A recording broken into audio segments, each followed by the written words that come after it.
Pharaoh's City. It started off well enough, a fantastic, peaceful metropolis within the Midwest, and it was almost as amazing as how quickly it fell apart. My name is Carter Granholm. I have lived in Pharaoh's City for 12 years, ever since my parents moved us here in hopes of finding the grand opportunities promised. My parents were murdered several years ago. It was declared a mugging, and the perpetrator, suspected to be a gang member, was never caught.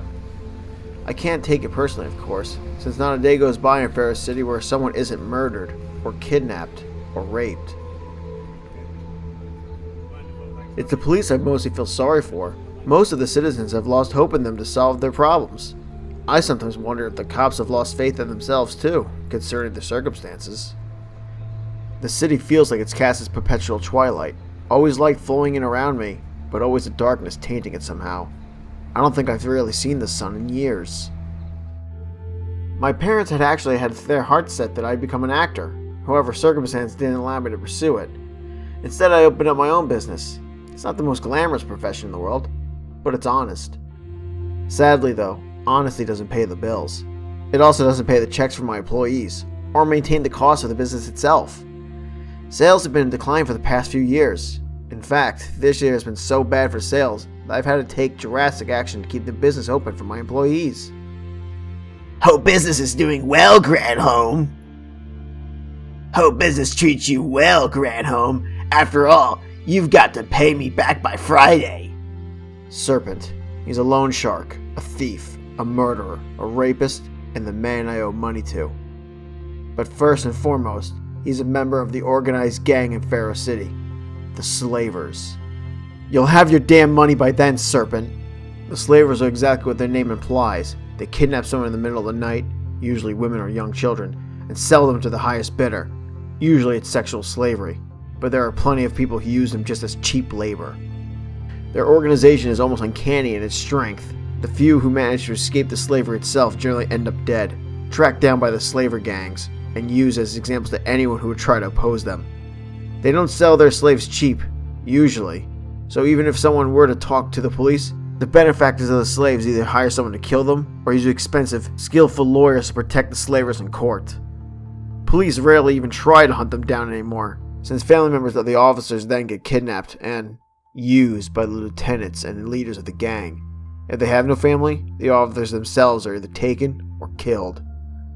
I look at this girl and try to avoid thinking about what these people have done to her. I try not to think about the fact that she probably has a family that can't find her. I try not to think about any of these things, and, as a result, all I can think of is she's older than what Serpent usually prefers. Although there was little proof of it, it was suspected that a member of the slavers were responsible for murdering my parents.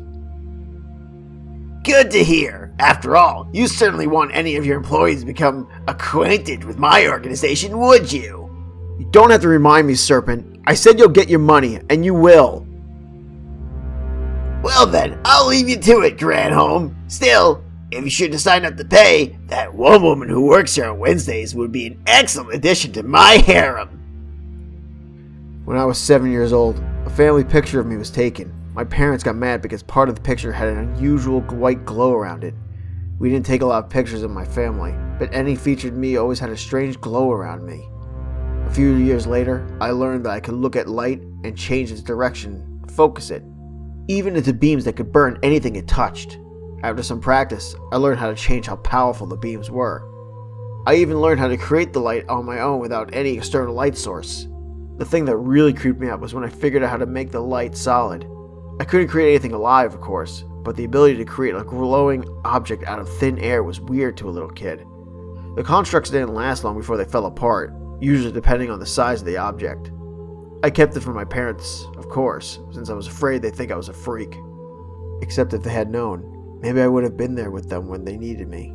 Maybe I could have saved them from what fate had in store for them. However, it wouldn't have made a difference anyway. My parents would have hated me for life if I had saved their lives like that. They were both devout pacifists, thinking that no problem could be solved through violence. They thought if only people approached one another with an open hand instead of a closed fist, everyone would make friends instead of enemies. And in the end, their philosophy got them killed. As I stood over their deathbeds, I vowed to stay true to the pacifism, however, to pray, hope, and try to oppose violence in any and all situations.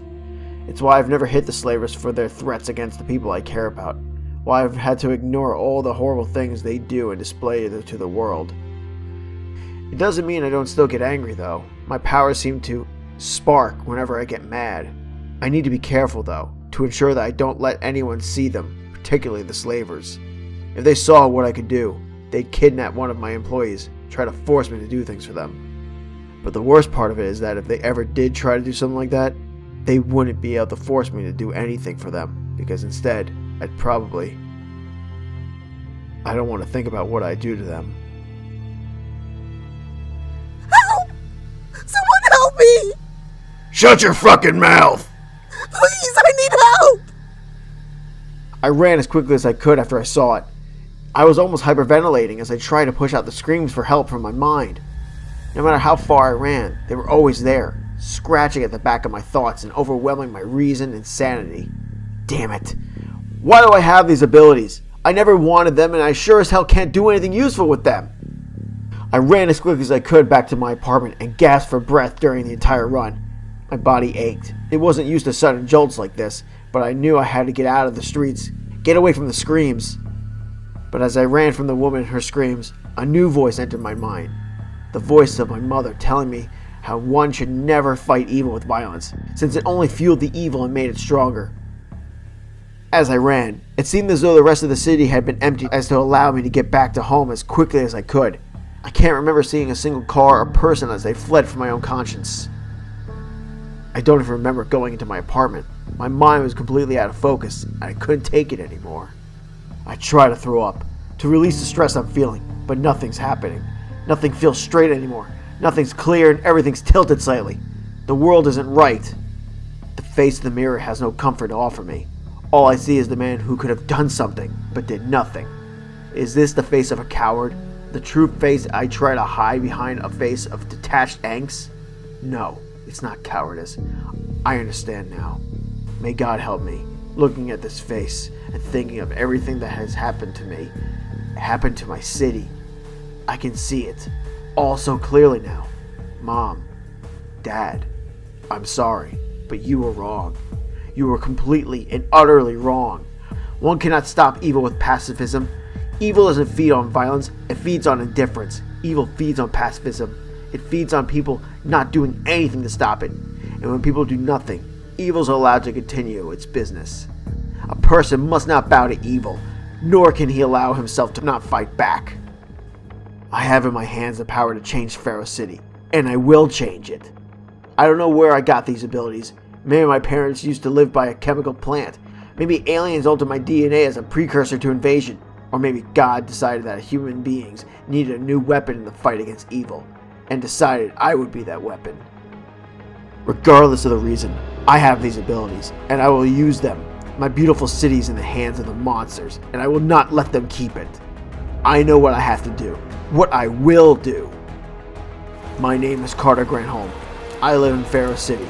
Pharaoh City has been corrupted. Evil has taken hold of it. Criminals no longer fear conducting their business in the light. I will make them afraid of it again. This is their city no longer. Although they can stand in day, evil will cower in fear of my light. Don't worry about him. He'll be fine. Although, he certainly doesn't deserve to be. It's all right now. Step out of the darkness and into the light.